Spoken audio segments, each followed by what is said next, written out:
Good.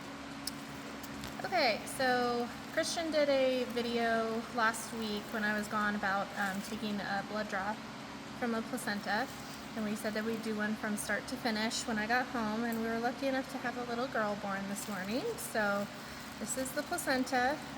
For those of you who don't know, a lot of times when the placenta is dropped, this red side is going to be what's facing out, and in order to find the umbilical stump, you have to invert it. So you have to find this side. If it's all completely the red side, you're not going to be able to find it. So find this, and as you can see, there's a little bit of coagulated blood where it's separated from the baby.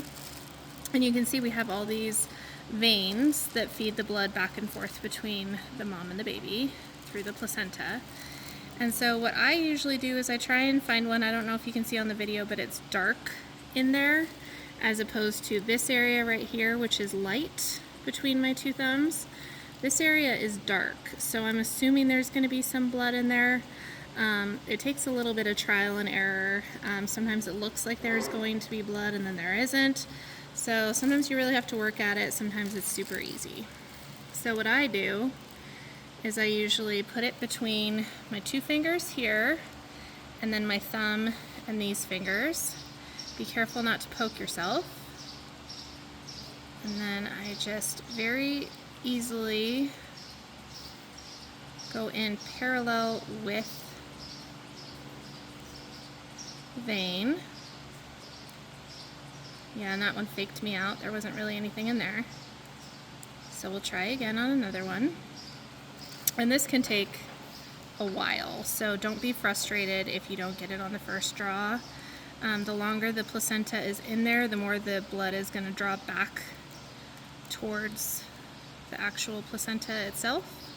So there we got a little bit. As you can see, there's just a teensy bit in there. That should be enough, but I'm going to keep going just so I can show you guys a couple different methods. If the placenta has been in there for a long time, you're going to be finding blood more back towards here. So if you want better visibility, you can actually gently separate the veins.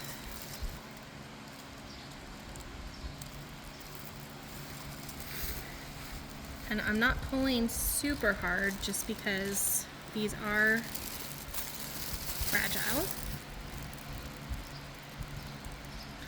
But as you can see, the farther back we go, the more you're getting kind of these blood pockets. So if you're trying this for the first time and you're not getting anything, I really don't want you to give up. Just keep trying and trying and trying. I mean, the worst that can happen is that it doesn't work. You also can clamp it and then cut it if you're getting really desperate. See, that one came off and you can't get anything. So and keep trying, just nice and easy. In, pull back a little bit. I got a little bit extra there, so that's great. Okay, so we're going to cap this off, but then I'm also going to show you how you can clamp it and cut it if you're really not getting any good blood.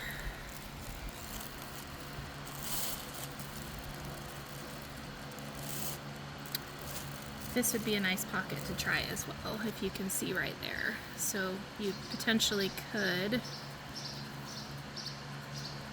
take your clamp, make sure it doesn't go far up, get a nice clamp on there, and then have your blood card right close by. It's a little bit dirtier to do it this way, but that doesn't really hurt anything. And then you can simply squeeze that out onto the blood card.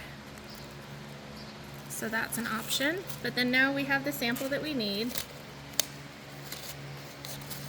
So you're gonna take off your needle. I just find that it's easier to do it this way.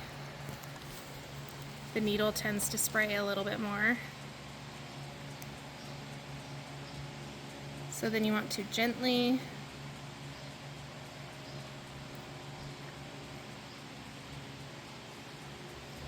push, and there you go.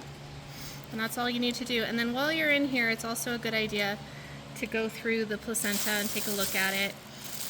Make sure there aren't any abnormalities, especially this year with the coronavirus going through the national herd. We are seeing higher incidences of placentitis, so like infections of the placenta. So please be keeping track of that if you're seeing weird placentas and you did have a coronavirus infection on your farm last fall.